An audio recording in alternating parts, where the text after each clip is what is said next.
E o Conversa Sem Recalque de hoje vai falar sobre Eu Vejo Flores em Você. Como é que a gente pensa o outro, como é que a gente enxerga o outro, o que é que a gente projeta no outro e o que é que o outro não é. E tudo que a gente vive, tudo que a gente vê, tudo que a gente imagina é a gente no outro. É sobre isso que a gente vai conversar hoje nesse papo.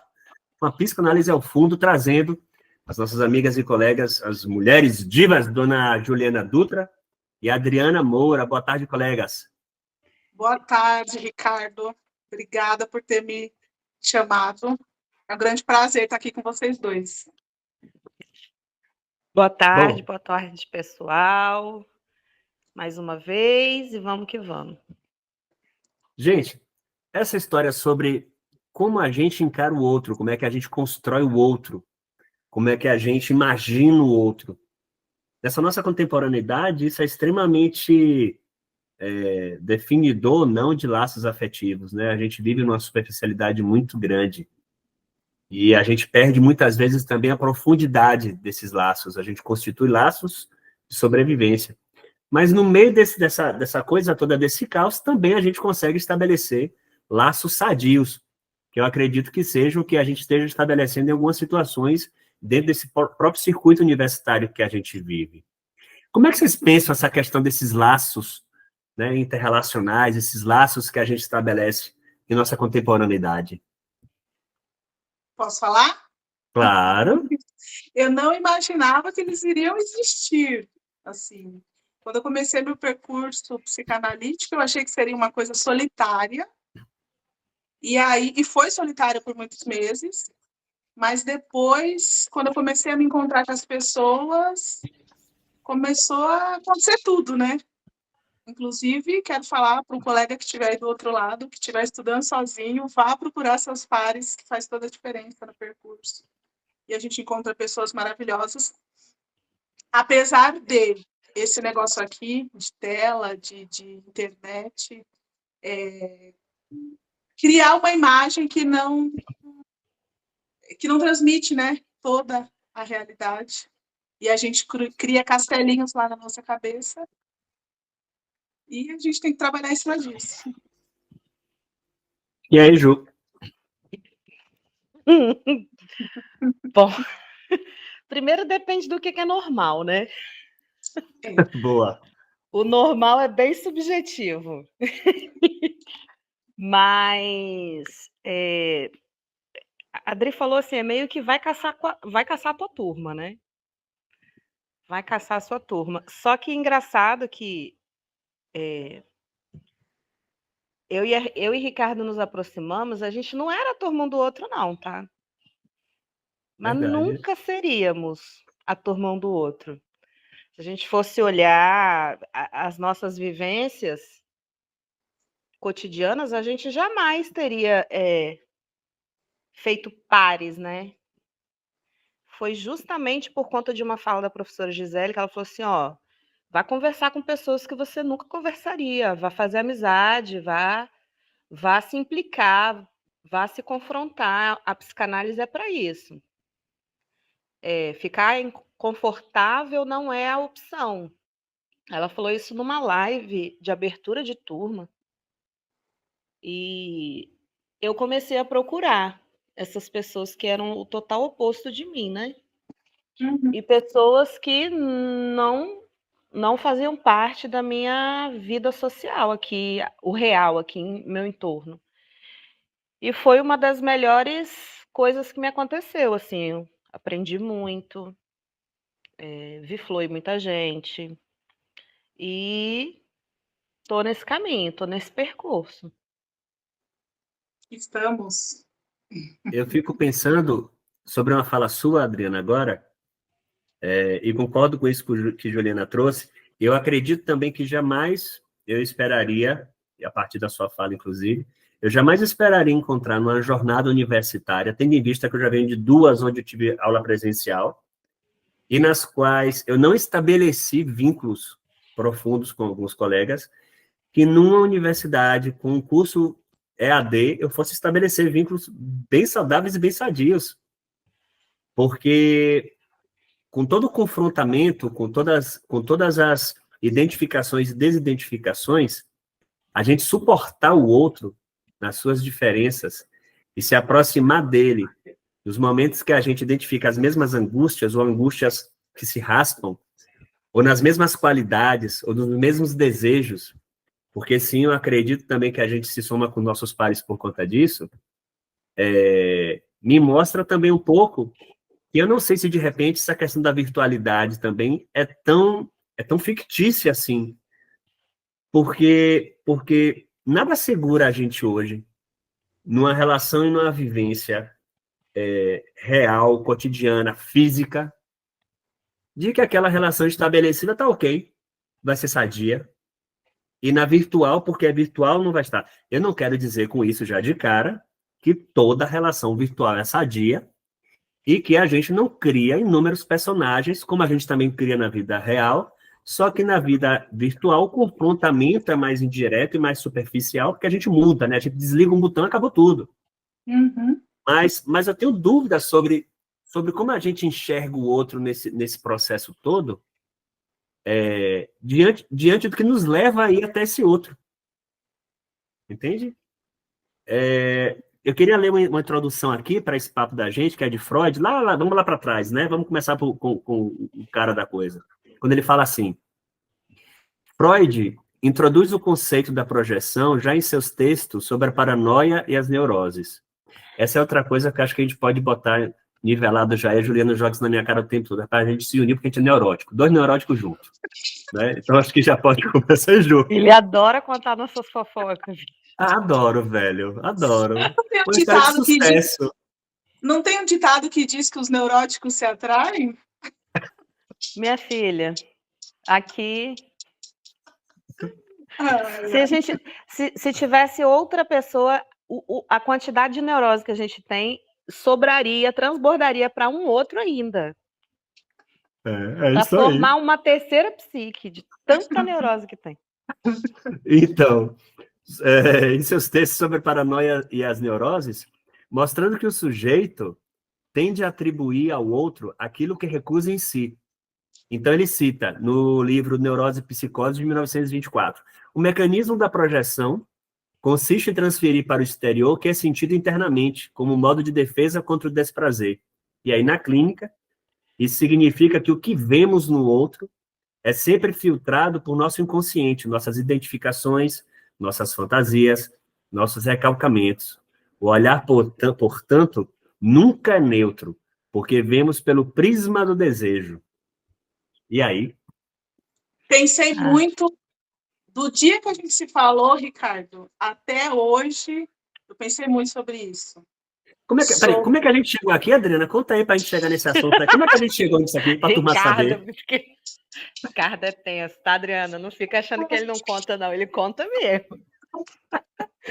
Não, eu vou contar do começo, então. Tudo bem? Aqui eu tô de boa.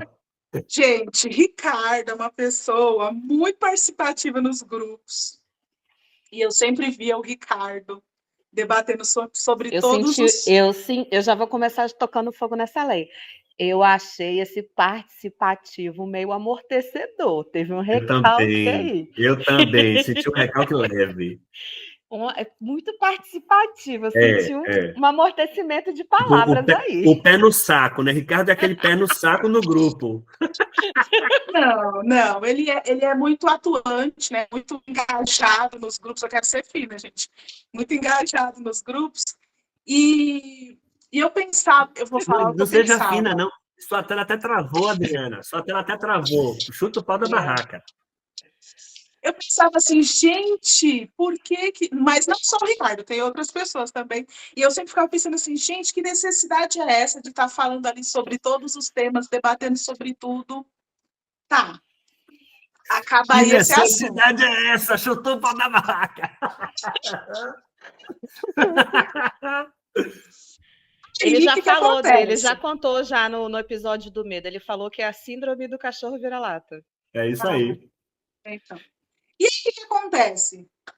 Eu criei um castelinho lá para o Ricardo, mas, Ricardo, eu sempre te curtia nas redes sociais. Não, tá recalcando. Lá vem o amortecimento. Gente, vamos chegar... Aí, o que aconteceu? Vi o primeiro episódio dele com a Juliana. E aí eu começo a ver... Ricardo, eu chorei naquele episódio, de verdade. Eu começo a ver tudo caindo, assim. E me caindo a ficha, inclusive, que eu tinha uma pré-concepção sobre você. Que não era uma coisa que eu ficava pensando no dia a dia, mas assim... Eu falei assim, gente, ele é sensível, ele é vulnerável, ele tem os mesmos problemas que eu. E por que eu pensava aquelas coisas dele?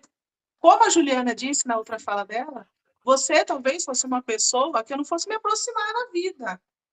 Porque na minha cabeça a gente estava muito distante.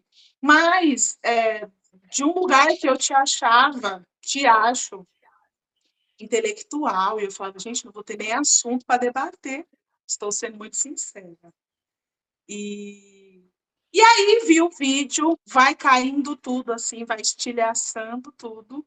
E aí eu mando mensagem para a Ju, falo tudo isso para ela e ela fala assim, me faz um favor.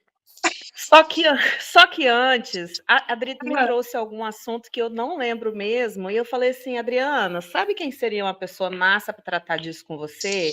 O Ricardo.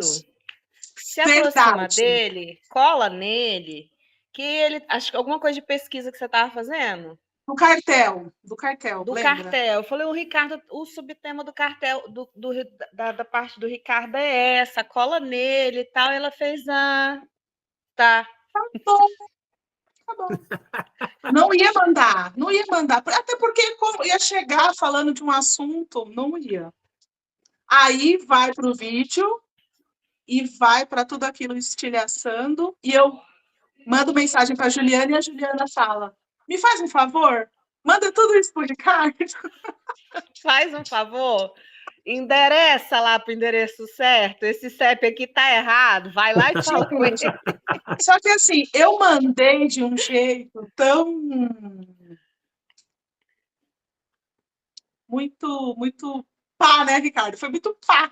Era como se a gente se conhecesse há 10 anos, aí eu mando um monte de áudio para ele falando tudo, e aí ele fala assim, espera um pouquinho que eu tô no pet shop, eu vou pensar só.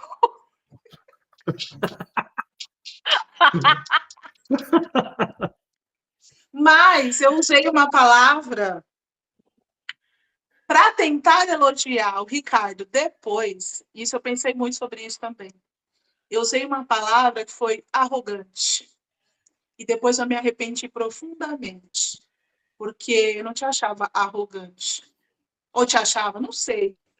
Mas eu me arrependi depois de ter usado essa palavra, porque na minha vida, no meu dia a dia, eu não seria tão clara com uma pessoa que eu nem conheço. Entende? E o que te fez chegar a mim com essa tranquilidade, como se a gente tivesse 10 anos, por exemplo? Não sei, da mensagem que eu te mandei? Aí, Juliana, vazou. O vídeo.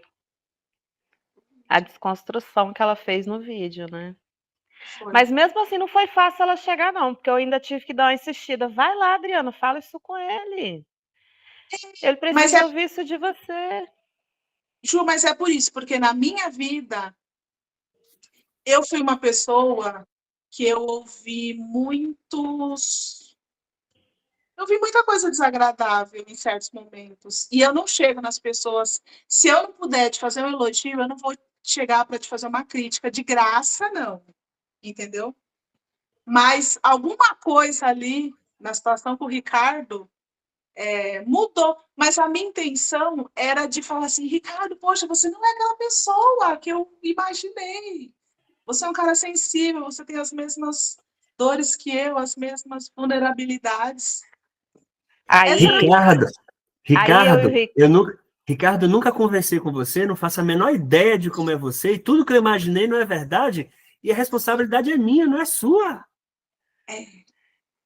Não, e aí, quando eu e o Ricardo, a gente se conheceu um pouco mais, a gente contou algumas coisas, né, pessoais, íntimas, um para o outro, aí teve um dia que eu falei, Ricardo, eu acho que a gente tem as mesmas pereba. E aí eu falava bem assim, gostinho de rejeição, aí passava ali assim, gostinho de abandono. As nossas dores nos identificam sempre. Isso é uma grande verdade. Agora, tem uma coisa que me chama a atenção nisso tudo, que acho que é um conceito social que a gente estabelece, que é esse bem tratar. Tem duas coisas que me chamam muita atenção. Eu exercito muito isso mentalmente, não quer dizer que eu cumpra sempre, nem sempre eu consigo cumprir. Primeira coisa, eu acho que o julgamento é inato. A gente já julga, a gente olha, a gente vê, a gente sente, a gente julga. O problema é como a gente externaliza isso, se deve externalizar isso, e se precisa externalizar isso. Mas Isso. é nosso, a gente vai olhar uma coisa, a gente vai emitir uma opinião sobre aquilo. Mentalmente, a gente já julgou, já caracterizou aquilo de alguma forma dentro do nosso ambiente, de nossa realidade, de nossa oposição. Esse é um ponto. Então, para mim, isso não é problema. A questão, para mim, é se é necessário externalizar isso, e quando, e como, né? E a segunda coisa é que eu acho que é mais profundo e eu acho que a gente se engana na nossa contemporaneidade. Eu defendo fortemente que a gente precisa normatizar a desobrigação empática. A gente tem um discurso holístico de precisamos ser empáticos e o movimento da empatia e tal. Não, não tem, gente. Não tem. Não dá para ser assim. Por favor, gente. Depois que criaram a palavra ranço, não. Não. Depois que criaram o ranço e simbolizaram o ranço e deram um sentido para isso. Mas, Todas Ricardo, as projeções fizeram sentido. As projeções. Ricardo, eu tenho curiosidade. Como isso caiu para você? Olha, a primeira coisa sempre vem como impacto. Quando a pessoa que não me conhece emite uma opinião sobre mim, gera impacto. E esse impacto sempre inicial é negativo. Porque enquanto ser humano, a primeira coisa que eu vejo é assim, porra, eu não agradei? Eu não estava legal? Não foi bom? É por isso que eu falo as coisas para ele, ele fica falando que eu chuto ele. Não, você me chuta, é outra história. Não chuto, não. Aí é o grau de intimidade que me chuta, é outra história. Ele fala, você me chuta, mas aí se eu não falo a verdade, quando eu falo assim, por exemplo, tá bom, você tá certo. Pra quê? Pra quê? É um pra quê? Tosca. Não quer ter certo também? Nossa, mas assim, Adriana, o que eu acredito é que minha primeira reação sempre é impactante e negativa. Assim, poxa, eu não agradei, né? Poxa, eu não estava bem na fita. É como se praticasse aquela ideia que você vai para o Instagram e você posta a foto com a família num evento bacana, mas no fundo você tirou 600 fotos para escolher uma. Mas a história, de fato, são as 599 que você não postou. Esse é um ponto. Mas no momento que eu comecei a trabalhar, inclusive com a questão da psicanálise e essa exposição ao olhar do outro, e entender que nem tudo é como a minha realidade quer que seja, porque também isso não só é uma característica humana, mas é uma característica minha enquanto pessoa, é querer que as coisas, a ideia do controle. Isso bate-me muito forte, isso é exercício diário. Me tirar da posição de controle, inclusive me tirar da posição de um controle que não existe, porque eu acho que eu tenho esse controle e não tenho controle de nada. Ele não é neurótico, nada. Imagina. Mas assim, no momento que isso se desenvolve, eu já consigo trazer uma resposta assim, tá, eu vou pensar e volto. Eu consigo frear, porque eu preciso sentir hoje como é que isso chega em mim, como é que isso impactou, o que é que isso está falando sobre mim. E às vezes não está falando sobre mim. Inclusive, eu já vou buscar aqui para passar a bola para vocês de novo, o Lacan, falando assim: o olhar é o que me constitui como sujeito desejante, antes mesmo que eu olhe. Isso foi no seminário 11. O olhar não é apenas um ato de ver, mas o campo em que o sujeito se sente visto. Assim, o olhar do outro nos constitui. É pela suposição de ser olhado que o sujeito se reconhece como imagem, como estádio do espelho. Quando dizemos vejo flores em você, aí já uma contemporaneização dessa fala do Lacan, estamos projetando o ideal de eu, isto é, aquilo que gostaríamos de ver em nós e no outro. E aí a gente traz a autorresponsabilidade, né? O que eu tô vendo no outro é de total responsabilidade minha. Sim, sim. Porque E eu eu ainda estou estou refletindo, é o construindo, reflexo. e eu ainda estou construindo essa pessoa em mim. E é por isso que Beleza, e aí o que... eu já fui falando para o Ricardo, já fui falando, eu sei que isso é de mim, eu sei que isso é de mim, porque eu sabia o tempo todo que era de mim. Aí já é o Porque recalque, hein? Aí já é um pouco É, do recalque, hein? Porque você a gente, acha? a gente tem uma convenção social de falar as coisas bacanas e nem sempre a gente está sentindo essa coisa bacana. Só que a gente tem um despacho social que não permite que a gente diga assim, Adriana, que saco hoje. Você precisa ter um ó, grau de intimidade, olhe vou, lá. vou dar um Então, exemplo. Vou dar um exemplo. Eu detestava, e eu vou trazer todo o afeto disso na minha fala. Eu odiava aquelas meninas que ficavam assim, pois não, oi, por favor. Nossa, aquilo me tirava o centro. Eu ficava extremamente agressiva em mim mesma. Eu imaginava eu dando 50 socos na cara da pessoa. Sério, de verdade. Tudo que existia de raiva em mim projetava ali. Só que o meu maior desejo era ter o direito de ser assim, porque eu amadureci muito nova, amadureci muito cedo. E eu tinha que cuidar dos meus primos, do meu irmão. Então, tudo que eu queria era sentar e brincar de boneca, fazer comidinha, cafezinho, mas a minha brincadeira era de comidinha de verdade. Era fazer bolinho de chuva com trigo e água, porque as crianças estavam com fome, se eu não desse jeito, as crianças não iam comer, porque não tinha adulto em casa. Então, todo o meu desejo era de ser aquela menininha que fazia, por favor, você pode... E quando eu via isso em outra pessoa, é como se aquela pessoa tivesse tirado o meu direito de ser daquela forma. E eu demorei para aprender isso, tá? Demorei, mas demorei foi muito. Bati muita menina na infância, aquelas meninas baboazinhas, bicho do mato. Não era à toa que a vovó falava que eu não ia vingar, porque eu era esquisita, agressiva, aquela menina agressiva. Mas era o meu desejo. Isso eu aprendi no meu percurso psicanalítico. Aprendi no meu percurso. Foi uma das primeiras coisas que eu fui confrontada, inclusive. Uma das primeiras coisas. Foi as minhas projeções. Os meus espelhos. O que eu via no outro que era insuportável de admitir em mim? Raiva, desejo, coisa boa e coisa ruim. E hoje eu fico meio assim de falar que fulano é ruim. Porque para eu identificar que o outro é ruim, eu tenho que ter visto ruindade em mim primeiro. Então agora eu fico caladinha, fico quietinha, fico, fecha a boquinha, fecha a boquinha. Não mas fico muito falando, não. eu gosto sempre de pensar que a gente tem todas as coisas boas e todas as coisas ruins. A gente só não quer aceitar, né? Essas partes nossas ruins. A parte boa a gente aceita muito fácil. Agora, as partes ruins, a gente não quer ver. Mas eu Mas acho eu acho que, também que quando a gente mas faz eu esse acho que exercício, ver no outro, Adri, ver no outro que é desejante para nós, eu acho que é mais difícil.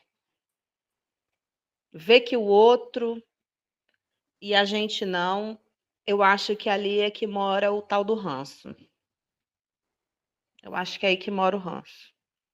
A coragem do outro, tudo do outro. sim, eu O que a concordo. gente gostaria de ser. Eu acho que a gente identificar a coisa ruim é meio que sádicozinho, tal, tá. Mas assim, Eu o penso assim também. desejo é mais complicado para mim. Eu acho muito dicotômico, Dri, quando você pensa entre o bom e o mal, o bem. Assim, eu acho que a gente tem a gente é movido por angústia, né? O nosso desejo acontece porque a angústia se manifesta, ela se estabelece dessa forma e a falta se constitui. Então, aquilo que a gente está criticando no outro ou projetando no outro e dentro dessa alteridade, até repelindo e trazendo o que eu quero ser, o que eu não quero ser, às vezes fala da nossa própria dificuldade eu não quero dizer incapacidade, porque não necessariamente é incapacidade, porque a gente tem essa capacidade, muitas pessoas têm essa capacidade, não querem praticar mesmo. Que é olhar para o próprio umbigo e falar, olha, isso faz parte do meu universo, faz parte da minha falta, e como o outro está tendo, e eu não consigo ainda ter, é mais fácil eu objetificar o outro no recalque, e lançar para ele o meu recalque, e tirar de mim essa responsabilidade. Então, o outro é chato, o outro é insuportável. Acho interessantíssimo como você começou a narrativa da fala, porque apesar de estarmos aqui falando, a conversa é sem recalque, chuta o pau da barraca, que não tem problema nenhum. Aproveita para dar um chute de voadora na jugular dele. Você foi extremamente delicada buscando palavras para traduzir o que você queria dizer, que era assim, pô, Ricardo, eu olhava você no grupo e achava você um pé no saco, que era o cara entrão que queria falar sobre tudo. Em resumo, é isso aí. Chutei por você. Mas eu não acho que eu tenha que dizer para você que, então, eu acho que o que aconteceu foi realmente para nos unir, que tem algum propósito, enfim. Como eu te disse, antes de ligar a câmera, eu não acredito no acaso, né? Mas, assim, eu não faria isso para você lá, de forma alguma. Para que criar essa chateação? Por quê? Por que Não não? falaria. Não estou dizendo que nós temos que fazer, mas por que também não fazer? Ou melhor, por que não fazer? O que é que socialmente estabelece a gente? Essa pseudo-educação, essa pseudo-ética moral que a gente Eu precisa ter entendo o que a Adriana quer uma dizer. nuvem. Eu Conta entendo o que a aí. Adriana quer dizer. Ela quer dizer que Me ela não explica. precisa transferir isso de forma violenta. Isso, obrigada. Manda aí, De forma Obrigada. violenta. O que eu não sabia fazer, eu era violenta. Eu não era boa gente, não. Eu fui uma Definiu bem, adolescente. Chu. Obrigada, Eu você definiu muito bem. Eu fui uma adolescentezinha bem ruinzinha. Tanto que hoje em dia eu não lembro de muita coisa da minha infância. Quando eu lembro amigos, eu tenho muitos amigos de 30, 35 anos, né? Muitos. E quando alguém me encontra na rua e fala assim, ai, a gente era amiga de infância, eu falo assim, eu te bati? É a primeira pergunta. Gente, Se eu te Nossa. bati, você me desculpa? Você me perdoa? Porque eu não era normal, não era gente, eu era bicho. De tão agressiva e violenta. De então, e tão. talvez eu, Ricardo, por crescer com tanta crítica, com tanta castração, não no sentido psicanalítico, mas assim, tão limitada, tão fechada, então você não pode pensar por você, entendeu? O pensamento aqui é esse, a gente só tem que seguir. Eu sei que eu tenho essa coisa Mas é isso, acho que a Juliana traduziu bem o meu sentimento. Eu não me sinto É no que a gente direito de... sabe quanto que dói, né, Dri? Alguém ser violento com a gente, Isso, né? isso, eu não me sinto no direito de ser violento com outra pessoa. A não ser, claro, que você seja minha amiga e você esteja pedindo a minha opinião, mas assim, gratuitamente, eu acho que não. Você acha que mesmo sendo amigo, amiga, tendo intimidade, dar esse chute assim vale também? Então tá liberado a questão de Não trazer responda de sem uma forma que finés? vai me comprometer. Não responda do jeito que vai comprometer a mim, Dri, que ele tá jogando. Fala aí, Adriana. Vai Fala aí, cair no meu Adriana. colo. Eu acho que depende do caso.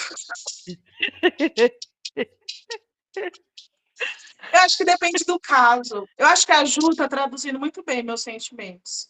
Como eu sei qual é essa dor de ser julgado, de ser criticado, eu evito. Eu evito mesmo. Odri, evitaram que você fosse assim, se expusesse, falasse, mostrasse Muito, inteligência, mostrasse que você. muito, Porque vamos falar que a tudo. Adriana, ela arrasa, tá, gente? A Adriana participa das leituras de livro, ela participa de grupo de neurose. A bicha é aplicadíssima. A bicha é aplicadíssima. Ela lê tudo, sabe tudo, entendeu? Te Vou impediram, chorar Dri, de falar? Te pediram de falar, de ser isso, essa pessoa a inteligente que vida você é? toda. A vida toda. Aí, ó. Meu pai foi muito castrador, muito. Eu usei na terapia a palavra e vou continuar com ela, autoritário. Então, era ele que decidia. Tanto que, assim, quando me pergunta na terapia o que você sonhava aos 20 anos, e eu fui buscar lá, não tinha nada.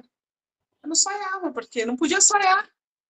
Não podia. A vida era aquele script, só tinha que seguir aquilo. Então, é por isso que eu te digo que hoje os meus sentimentos ainda são confusos, porque faz pouco tempo que eu decidi pensar que eu comecei, né? Pensar por mim, a decidir, entendeu? Ricardo até caiu. Ricardo, Ele ficou tão emocionado, ele foi chorar, ele derrubou a tela e voltou. Eu acho que a gente travou, foi isso aí? Não, para mim tá tudo bem, você agora travou voltou. aí. Eu acho. Não, tá tudo bem. Travou. Toda vez que chega alguma situação delicada, ele me dá esse susto. Deixa ele retomar aqui, só um minuto. Deve ser oscilação. Morando na Chapada Diamantina tem isso, gente. Ricardo, toda vez que vem um assunto sensível, a internet dele cai, Adriana. Essa que é a verdade. Não pode, Graças a Deus o áudio tá falhando, Juliana. Só ouço assim, ó. Eu só sei que é de mim. Eu não sei ainda. Tá voltando. Voltou. Sim, Drico. Retoma lá nos seus 20 anos, Drico, por favor. Então, quando em análise, ele me pergunta o que eu sonhava para mim nos meus, com 20 e poucos, com 20 anos, ele fala. E aí eu vou buscar, e vou buscar, e vou buscar, e não vem nada. Porque eu não fui ensinada a sonhar, eu não fui ensinada a pensar, eu não fui... Não tinha nada.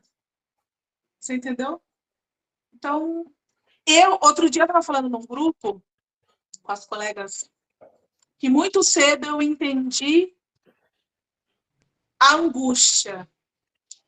Eu tive uma angústia, antes da angústia da psicanálise, de saber da angústia da psicanálise, eu já tinha uma angústia, e ela para mim era bem definida. Era eu mais uma falta, um buraco. E sempre foi assim. Então, eu sei qual é esse lugar do vazio, de não ter nada. E agora o que eu estou fazendo aqui na psicanálise é tentando me construir. E aí a gente descobre que a angústia nunca será preenchida. Exato. A falta Errou, nunca né? será. E essa parte Agora, boa é que eu já estou Adriana, acostumada com ela. Né? Me diz uma coisa. E vamos falar de maneira macro. Será que então, de Sim. repente, no momento que a gente vem de uma estrutura onde a gente é oprimido, ou ceifado, castrado, limitado, será que isso não nos ajudaria a ver melhor o mundo, a ver melhor as pessoas, a ser mais condescendente? Não sei. Não sei dizer. Mas aí entra com desejo. Desejo de poder expor também. É outra coisa aí. Fiquei pensativa. Fala, Ju. Não, eu vou voltar igual eu tô falando, igual eu falei de mim, né? Esse conteúdo da raiva, ele tá... É um conteúdo que eu achei que já tinha ido embora, tá? Achei que eu já tinha superado isso. E esses dias agora eu tenho tido sonhos muito reveladores sobre a raiva. E por isso que eu estou batendo tanto nessa tecla, porque eu tive que vasculhar esse baú, né? O baú da raiva. E eu lembro, de frases tipo assim na minha vida. Se você apanhar na rua se você apanhar na rua e voltar para casa chorando, você vai apanhar 2 vezes. E aí eu tinha que bater. Eu tinha que bater na rua. E aí hoje, quando a Adriana falou ali da comunicação não violenta, porque ela sabe o quanto que isso machuca, e ela mesma está dizendo, né, Dri, que você ouviu muito, de forma muito autoritária, a gente... É claro que eu ter sido violenta, gerei violência contra mim, apanhei pra caramba. Apanhei muito. Então, depois eu comecei a apanhar da vida, cara. Comecei a apanhar da vida. E aí eu comecei a parar de bater. Não foi porque alguém me ensinou. Disse, olha, isso é feio, menina não faz isso. Muito pelo contrário. Meu pai, que era militar, falava assim, é isso mesmo. Você tem que sentar o porrete mesmo. Ninguém pode encostar em você, não. Meu pai incitava essa violência em mim. Não é culpa dele? Claro que não. Óbvio que não. Sim. Claro que não. Mas aí eu fui apanhando da vida, fui apanhando, apanhando, apanhando, e eu entendi isso aí também, Dri. De não fazer com o outro, porque sabendo já que já tinha apanhado o suficiente para saber que doía. E aí eu comecei a querer ver o outro além da violência. O outro mesmo. Passei a me guiar pelo olhar do outro. Se eu agradava o outro, se eu era boazinha pro outro. Entrei em outra neurose, outra fantasia. Aí me caguei mais ainda. Aí me lasquei-me. Entendeu? O que eu penso que nessa hora entra, talvez seja uma série de projeções que a gente faz, que, que são expectativas de como a gente quer que o mundo abrace a gente, acolha a gente, corrija, e não nos especule. Vira e mexe tem alguma coisa no Instagram que é publicada Nem que sempre... confronte, né? Nem confronte, né? Nem confronte. Tem sempre alguma coisa no Instagram alecrim dourado do campo, pô. que sempre aparece no Instagram, que é sempre assim, sobre a questão do olhar do outro. O que eu sou é o que eu sou, não é o que você pensa que eu sou. Esse exercício de permitir que o outro seja de fato o outro. E quando a gente fala, eu vejo flores em você, é se permitir estabelecer um vínculo afetivo com o outro, sabendo de nossas limitações, nossas castrações, nossas projeções, nossas carências, e saber que o outro está na mesma posição, que não somos mais ou menos diante disso, mas que a gente oscila e desfila diante dessas demandas, né? É saber entrar e sair, né? E às vezes a gente esquece, não é isso? Eu acho que às vezes a gente esquece. A gente esquece muito, Dri. A gente é humano. A gente é humano. Vocês acham que a gente se escora nesse conceito de a gente é humano? A gente está congeladaço, cada um com a cara pior que a outra. Não acho que a gente se esconde, não. Eu acho que a gente faz muita da cagada mesmo, que a gente é humano. E é isso que leva a gente para análise. É o fato de ter errado com o outro. Também. Como é, Juliana? Uma pessoa... Eu acho que o fato de ter errado com o outro é uma das coisas que leva a gente para análise. Também. Por que não? Quase sempre, né? Ainda mais se você for regido por um superego. Aí você vai carregar a culpa de você piscar errado pro outro. Porque o olhar do outro vai ser aquele olhar frio, vazio, gelado. Você vai buscar ser aprovado naquele olhar e você volta para você. O que eu fiz com outros? Pode não ter feito nada. Mas por você se reger no olhar do outro, isso te carrega para análise. Até você fazer uma construção de que você não fez nada que aquilo fosse, né, prejudicial à saúde, à moral, a qualquer coisa, tanto sua quanto do outro, você já viajou 1 milhão de vezes. Sim. Entendeu? Você já se sacaneou pra caramba, sofrendo sozinho. Já se puniu, né? Já, total. Acho que o analista olha pra gente e fala assim, amor, acorda, você já se puniu aqui, se você teve dívida aí, você já pagou. Tem uma história de... Fala, Adri. Não, eu ia dizer que às vezes a gente nem consegue nomear esses sentimentos, né? Porque quando você não foi ensinado a nomear o que é que você está sentindo, você nem consegue dizer. Né? Eu tinha uma dificuldade enorme em chegar em análise e colocar em palavras. Talvez vocês estejam sentindo isso agora. Mas assim, eu tinha uma dificuldade enorme em colocar em palavras o que eu estava sentindo. Em colocar em sentimento, sabe assim, em nomear o sentimento. Que sentimento Adriana, até hoje, Adriana, tem coisa que eu tenho dificuldade de nomear o sentimento, Adriana. Não me fode, não, peraí. Meu analista me ouve o tempo todo com essa história. Minha psicóloga me ouve o tempo todo com isso. Mas pelo amor Mais de quando, Deus, 99 anos fazendo análise e ainda tô Ah, tropeçando. ô Ricardo, mas deixa. quando eu ouço esse tipo de comentário que você acabou de fazer, isso me conforta. Num Mas é grau. universal, Dri. É universal. A gente, enquanto ser humano, estabelecido na sociedade doente, porque eticamente, moralmente e ideologicamente a gente oscila, a gente muda, ainda mais com essa virtualização, que é a parte ruim da virtualização, né? A globalização nos trouxe uma virtualidade que não é sadia. Ela pode ser sadia se a gente aprender a lidar com ela dentro das nossas demandas. Mas, de uma maneira geral, no âmbito relacional, ela é instável, ela não estabelece, de fato, uma estrutura de diálogo onde a gente aprende a respeitar o outro. A gente respeita o outro se a gente achar que é igual a gente. Não é como a gente que está aqui fazendo psicanálise, levando o capote junto, e a gente começa a observar, dar espaço para o outro se manifestar. Não acontece na vida real. Né? De Que maneira a geral, gente as tá mais, pessoas. a gente já é um animalzinho mais domesticado. Então, mas assim, no momento que a gente pensa em condição estrutural da nossa sociedade, da nossa ansiedade enquanto sociedade, das nossas limitações enquanto sociedade, das nossas diferenças e apatias diante do outro, eu acho que, primeiro, a gente exerce uma ficção de empatia, que eu acho que é doentia, inclusive, acho que é patológica. A gente não precisa ter um critério empata com a relação com o ser humano. Acho que isso não deve ser universalizado, normalizado, nem normatizado.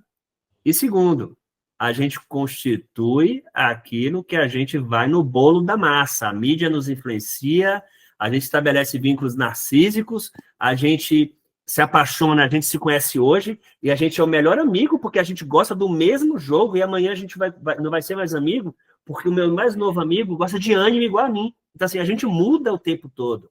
O mudar, para mim, não é ruim. O problema é como isso acontece, como é que esses laços são superficiais, a gente enxerga o outro da maneira que a gente desenha aquele ideia. E na hora que ele mostra que ele não é aquilo, já descarta, vamos pro próximo. Tá fácil descartar, né? A gente se tornou um produto descartável da globalização.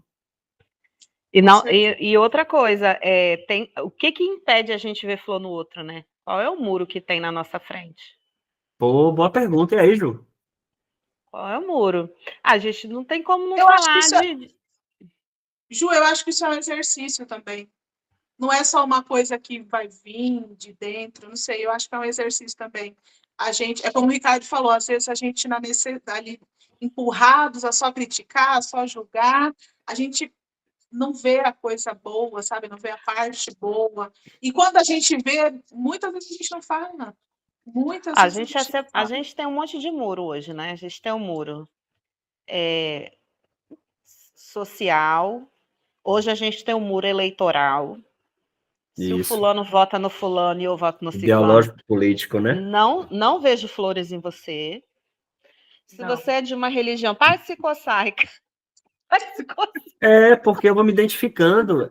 Assim, é estranho a gente se perceber constituinte de uma sociedade que a gente quer se fazer parte ativa, e o quanto a gente está contaminado nela, porque a gente faz um movimento de subversão diante disso, mas a gente está no meio disso, e a gente até inconsciente reproduz isso, gente.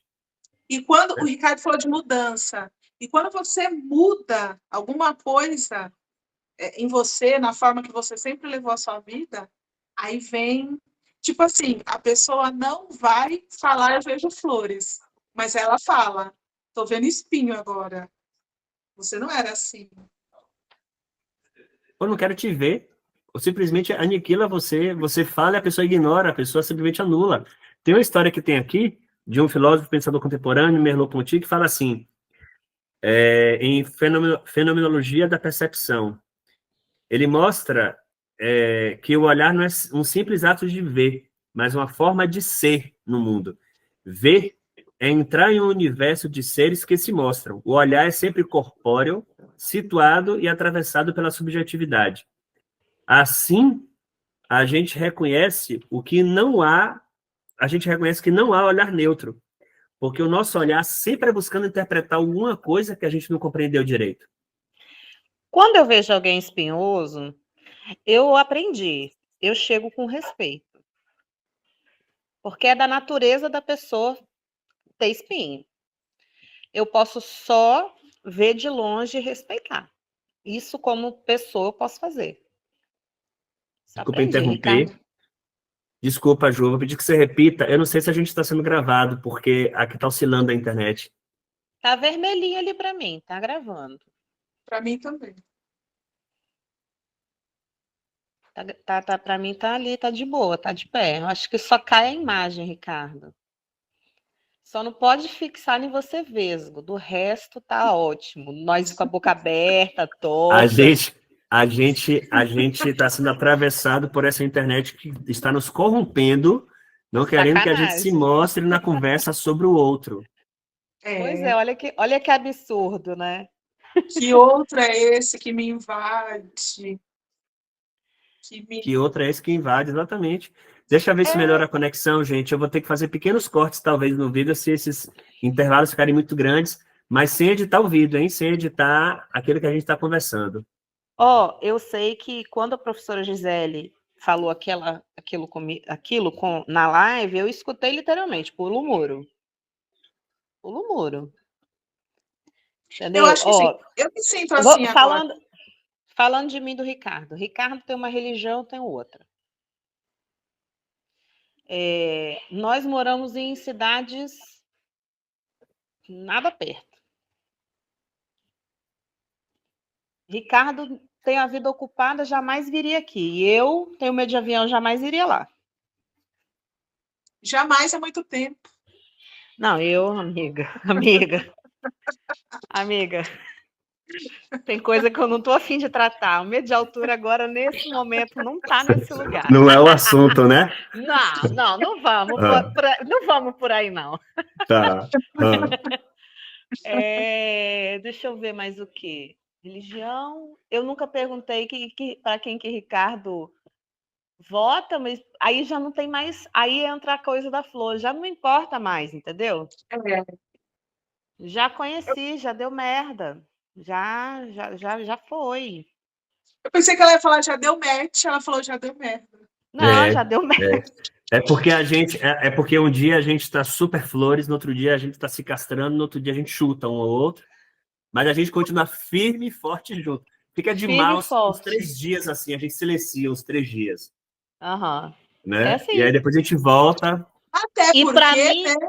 E para mim isso é o normal, porque o normal não é só flores, gente. Sim. Até Uma porque ficção disso, quando você né? Fantasia disso. Diga, Adri.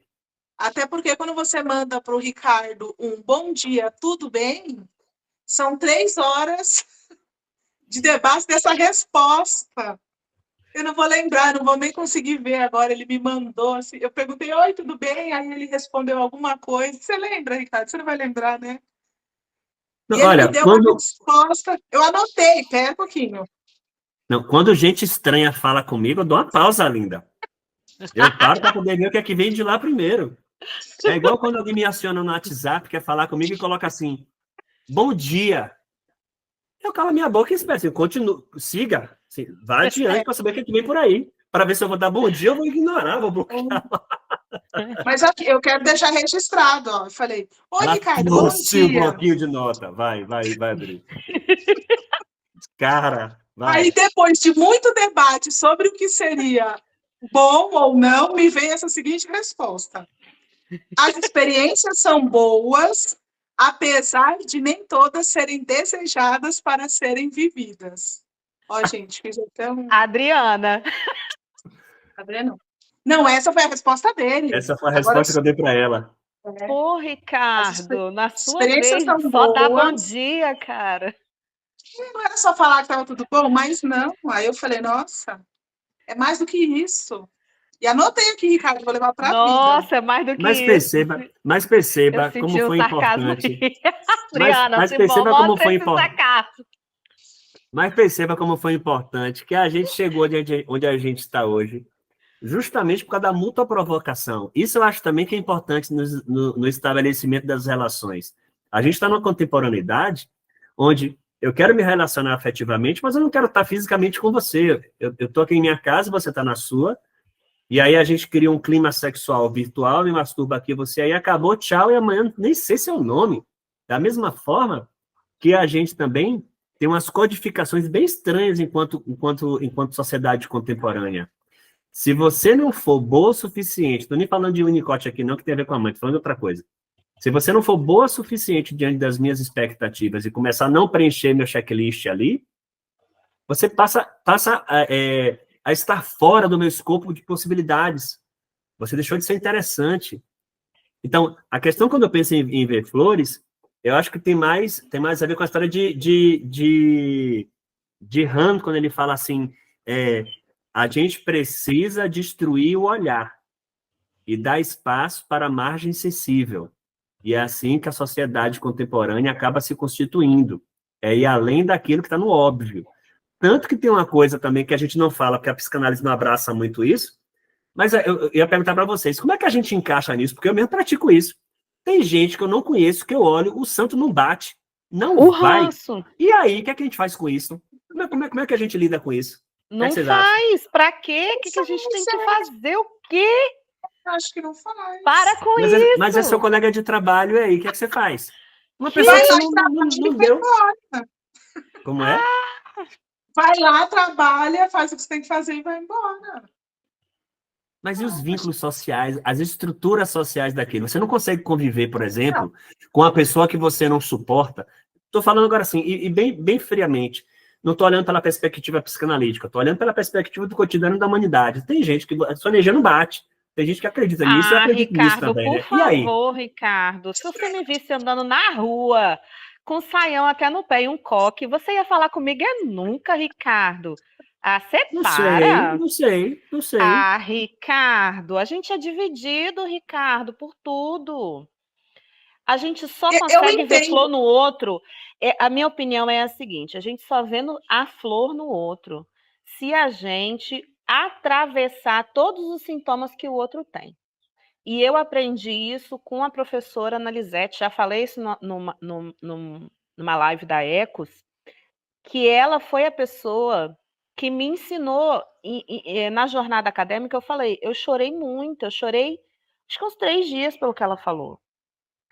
Ela falou sobre o bem dizer de si mesmo, que é a gente atravessar todos os sintomas e ainda conseguir falar bem da gente.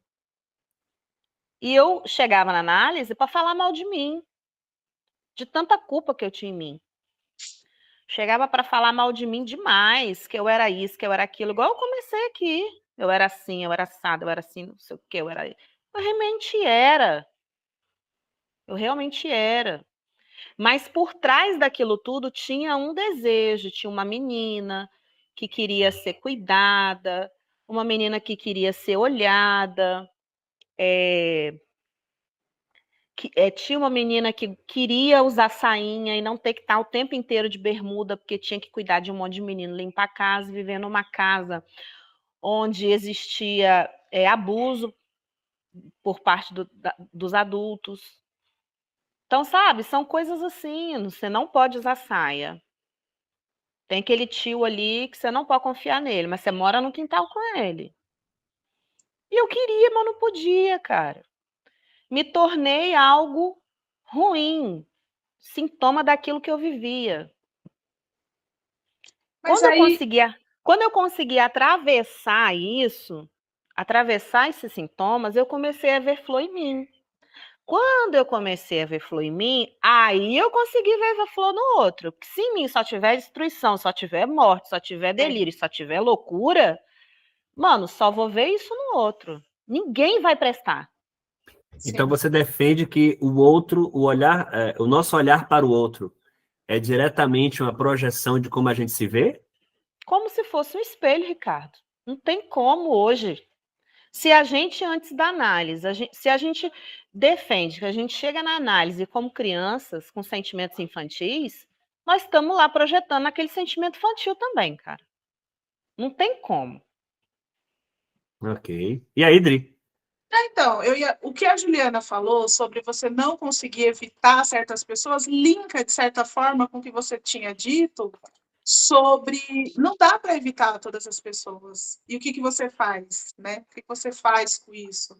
Às vezes, realmente, o Ricardo tem um ponto de razão. Às vezes não dá para evitar. E você tem que conviver e você vai criando maneiras.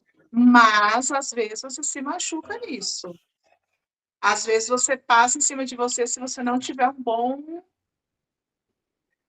bom equilíbrio sobre isso. Mas, às vezes, é necessário. O que a gente faz com o desejo libidinal que a gente projeta no outro também, quando a gente olha para ele e fala assim, nossa, que delícia. Quando a gente vê alguém, de onde que isso vem também? Porque não é só coisa ruim. Não. Ricardo bugou lá, ó. É, Ricardo, não se eu fico pensando sobre isso porque eu acho que a gente se estabeleceu numa sociedade seletiva, parcimoniosa, porque a gente acredita na ficção de que a gente é empático, que a gente deve ser empático. Eu acho que a gente se estabeleceu na sociedade que a gente acredita que a gente precisa se esforçar para ser verdadeiro, e esse o verdadeiro é o que está bem na fita, é o que aquelas historinhas, né? Que like não é afeto, que curtição não quer dizer que é amizade, mas ao mesmo tempo eu acho que existem alguns esforços de compreensão de que dentro das diferenças a gente consegue estabelecer vínculos saudáveis se a gente tiver condições de respeitar o outro a partir do momento que a gente também se respeita. Ah, mas você fez uma... Sem tá, querer não faz não. Não faz não. Não. O quê? Não vem com essa... Não escorrega, não. De Você quê? disse o que faz a gente achar o outro, não gostar do outro, pegar ranço da cara do outro sem nem conhecer. Olhou, meu santo não bate. Não, eu falei de energia. Eu falei assim, eu acredito em energia. Então, tudo bem. Para além da psicanálise, a minha energia... Tudo bem, mas aquela pessoa ali não parece uma avó abusiva. Um pai que não te tratou bem. Não, uma irmã mas é por isso... sacana com você. É por isso que eu estou falando. Como eu acredito também em energia, e aqui na Bahia, inclusive, a gente fala assim, a expressão, o santo não bateu. Eu acho que o santo não bateu, meu santo não bateu com a da figura. Eu não sei lhe dizer especificamente o que é, e provavelmente, se eu fosse para a psicanálise, talvez resgatasse alguns elementos que geraram algum recalque, que inconscientemente eu já recalquei e não estou sabendo lidar. Mas eu acho que tem pessoas que eu olho e falo assim, rapaz, não deu com aquela pessoa, mas eu vou convivendo e vou falando, caramba, eu queria outra imagem sua, eu me enganei, me desculpe. Mas tem pessoas que eu convivo e falo, nossa, eu tinha certeza que era isso, e era isso mesmo, assim, é o lixão. E tem gente que eu não quero nem era ruim mesmo. Tem gente que eu não quero nem chegar perto. Tem gente que eu repulso. Mas como que você identificou isso, Ricardo? Como que você viu, olhou para o outro e falou assim, você é ruim? Como que... onde que saiu isso? Eu não entro no critério dos adjetivos. Eu não posiciono ele como bom, como ruim. É tipo assim, olhei, me identifiquei ou não. Alteridade. É só um momento de alteridade. Me identifiquei ou não. Acabou. Depois e o que desenvolve o resto. E o que faz isso? O que é que faz o quê? O que te faz olhar e falar gostei, não gostei? Você que fez essa pergunta. Agora eu estou perguntando isso para você. Isso. O que faz você olhar para uma pessoa, por exemplo, num relacionamento afetivo, sim, amoroso, libidinal, sexual? Você olha para a pessoa e fala assim: nossa, que delícia, que pessoa ali. Olha que gata. Aí a colega olha e faz assim: hã? Uhum. Ah, não, amiga, a gente tem gosto completamente diferente. Gente, isso acontece comigo direto. Eu acho lindo um barrigudo. Eu acho lindo uma barriga, uma careca, um negócio. Eu acho a coisa mais linda do mundo. Aí as minhas colegas não, elas falam, quê?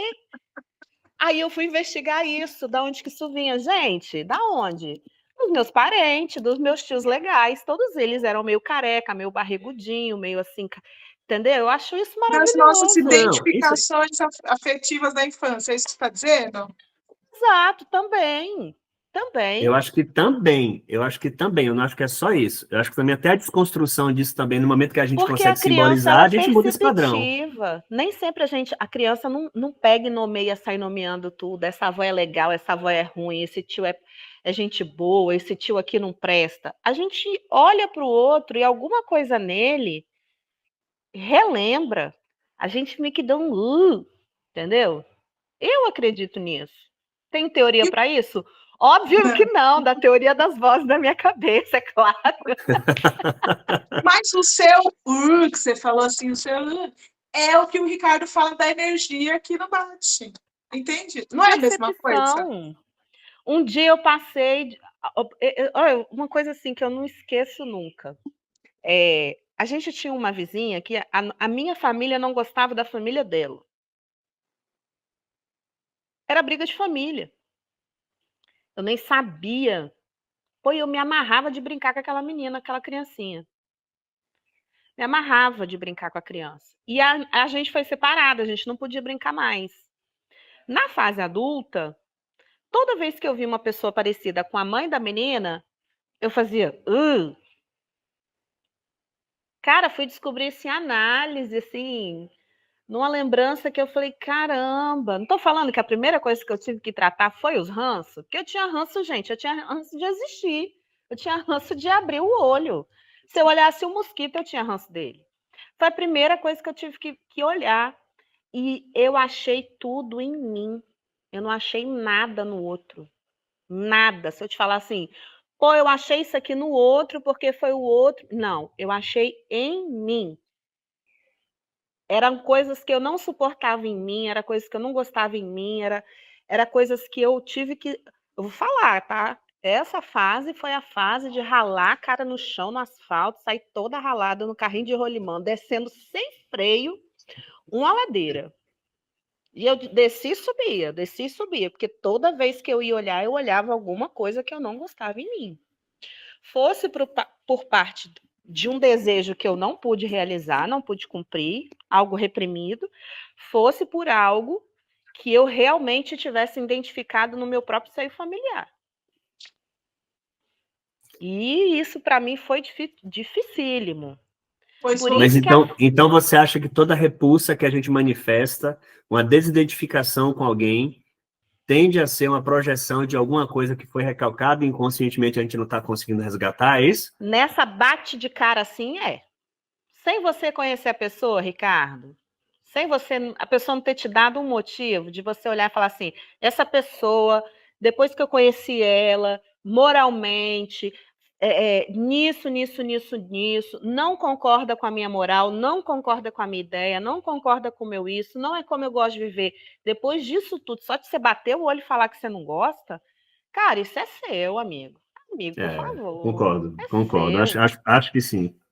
Acho que sim. Acho que sim. Amigas, tem um texto que fala assim, na psicanálise, vai corroborar inclusive com a tua fala, Ju. Na psicanálise, o olhar nunca é neutro. O que vemos no outro é sempre o reflexo. Já posso nem falar Já, no né? YouTube, já. Ó, poxa, na psicanálise o olhar nunca é neutro. O que vemos no outro é sempre o reflexo do que habita em nós. Freud chamaria de projeção, Lacan de desejo do outro. Quando dizemos vejo flores em você, falamos do jardim que carregamos, esteja ele cultivado ou não, mas basicamente, o que é que falta nele? Ah, universo! E dói, Universo não e me dói você cabe! constatar isso. Dói muito você constatar Dói, né? isso. Constatar isso é ruim. Constatar isso é muito ruim, né? Porque a gente está no meio de uma construção social que nos desafia isso cotidianamente, né? E a gente quer estar bem na fita, né? A gente quer Quem construir uma que quer imagem pagar por legal, né? A gente... isso? Quem quer aparecer feio no vídeo, cara? Maquiei, fiz Claro, contorno aqui, ó. Quem quer? claro. Gente, a gente está chegando no final do nosso programa de hoje e eu queria saber de vocês assim, quando você pensa em Vejo Flores em Você, você acredita, então, que está consolidado em você a forma que você se vê, e isso te possibilita enxergar o outro como ele é, ou mais próximo disso, já que a gente sempre maqueia um bocadinho essa história? O que é que vocês acham? Deixa eu falar que a Adri veio de convidada para ela falar por último e encerrar tudo com chave de Tá. ouro. No momento que a Adri veio falar isso comigo, ela falou bem assim, eu não acredito na casa. Eu falei assim, eu também não acredito na casa. Inclusive, eu acho que você tem que falar isso para ele. Por quê? Porque foi por um ato de coragem que hoje a gente está aqui fazendo isso. É a coragem de pular o muro.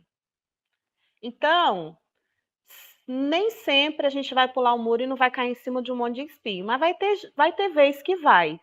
Só que a grande sacada disso é que, como a Adriana começou o percurso, como eu comecei, como o Ricardo começou, não é quem a gente é hoje mais. A gente já teve que abandonar muita coisa, a gente já teve que deixar para lá muita coisa. E muitas vezes a coragem de chegar perto de alguém que não se parece e de que a gente tem ranço seja agradável. Esse é o barato de viver, cara. Esse é o barato da vida. É nisso é isso que mantém a gente desejando a vida. Cara, o que vai ser amanhã? Quem que eu vou encontrar amanhã que vai ser legal pra caramba? E a grande força hoje que eu carrego comigo de saber que se eu encontrar com alguém eu vou me estabacar é que eu não sou mais criança. Que eu aguento o tranco. E se machucar, bicho, eu tenho recurso para tratar, eu tenho análise, eu tenho um punhado de coisa, eu não tô sozinha mais, eu não sou mais aquela menininha do quintal que cuidava de todo mundo e tudo, e tudo, e tudo. Hoje eu tenho recurso. E hoje eu sei falar também. Pô, fulano, Zé Mané, não gostei. Entendeu? Hoje a gente sabe falar. Se sustenta nessa posição, né, Ju? Se sustenta, né? Amadurecida. A análise tem que fazer alguma coisa com a gente. Aí não pode pegar o outro falar alguma coisa, ou a gente ter ranço do outro, e a gente olhar para o outro com ranço e falar assim, tô com ranço. Aí a mente tem que funcionar, cara. Não, peraí, vou chegar. Só que isso é exercitado. A Adriana nunca mais vai ter medo de chegar perto de ninguém, não tenho dúvida disso, porque a experiência dela foi mara. Tá aqui. Eu, a mesma coisa. E, Dri, isso é nosso. E quando você falou, eu me identifiquei tanto, porque eu tive pai militar. E eu já falei em outro lugar, eu fui muito silenciada. Minha voz foi muito calada. Ricardo foi uma das pessoas que falou assim, cara, você é inteligente. Eu falava, eu não sou inteligente.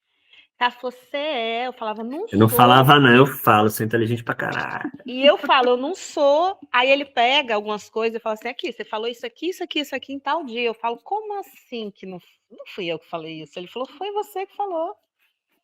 E eu desacreditar que aquela frase era minha. Então, assim, é isso que chegar perto das pessoas promove.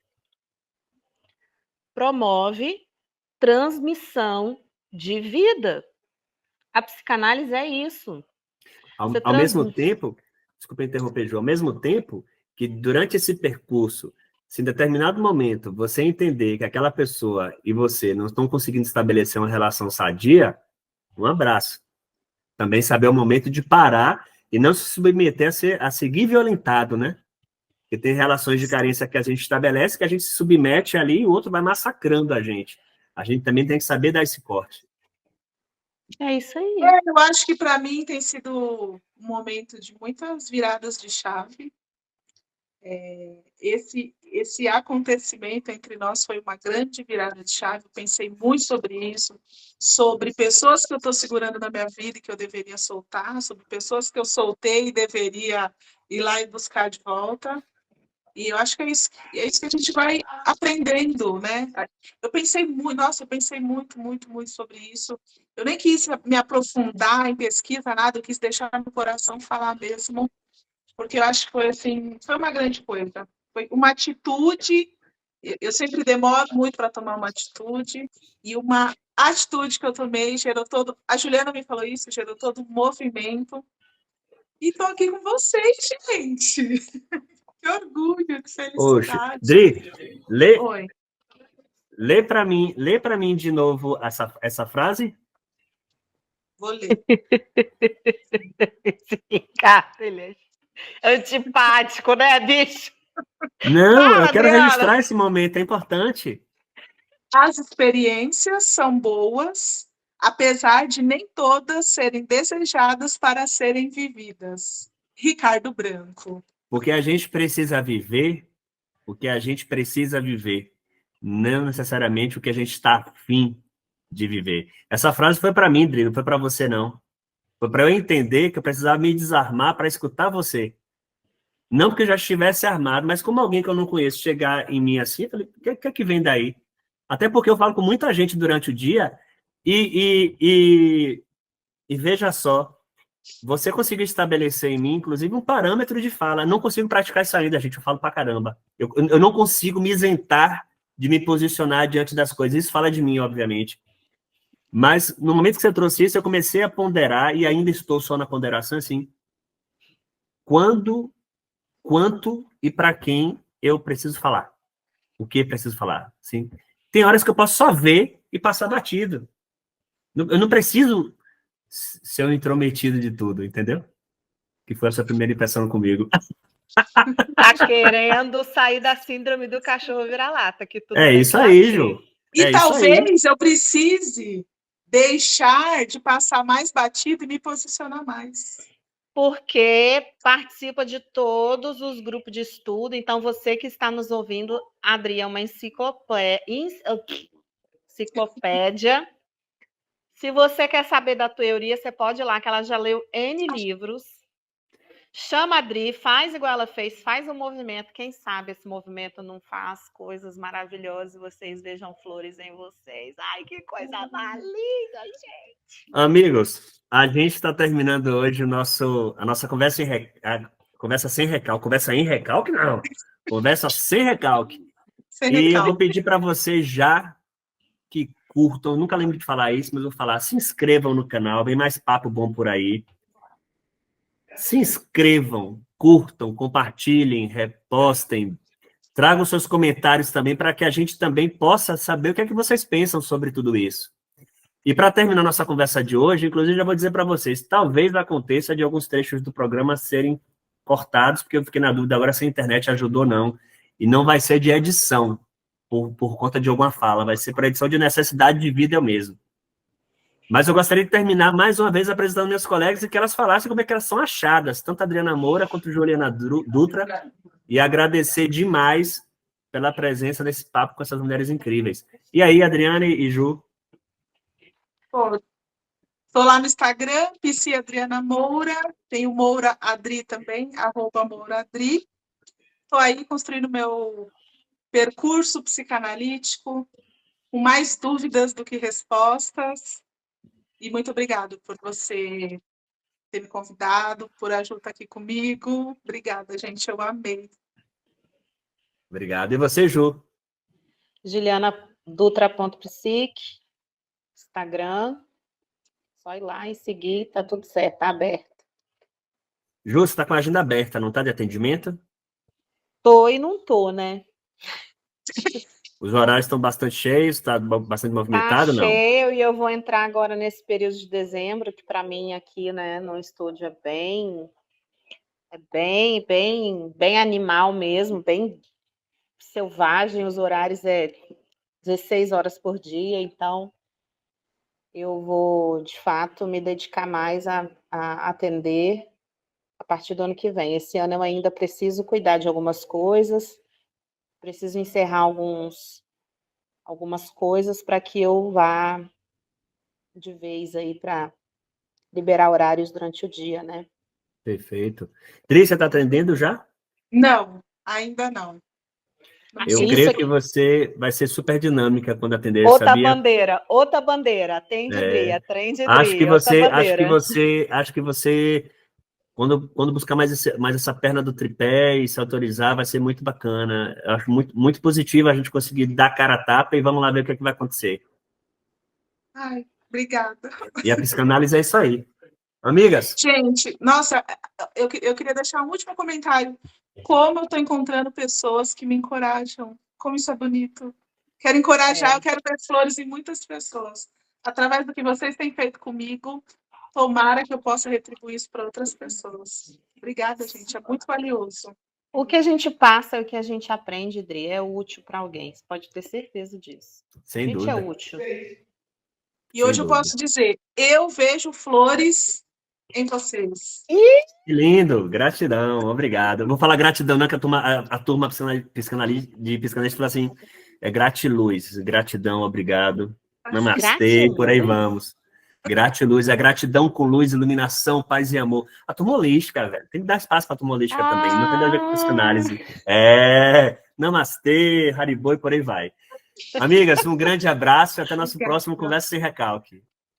Beijos. Obrigada, gente.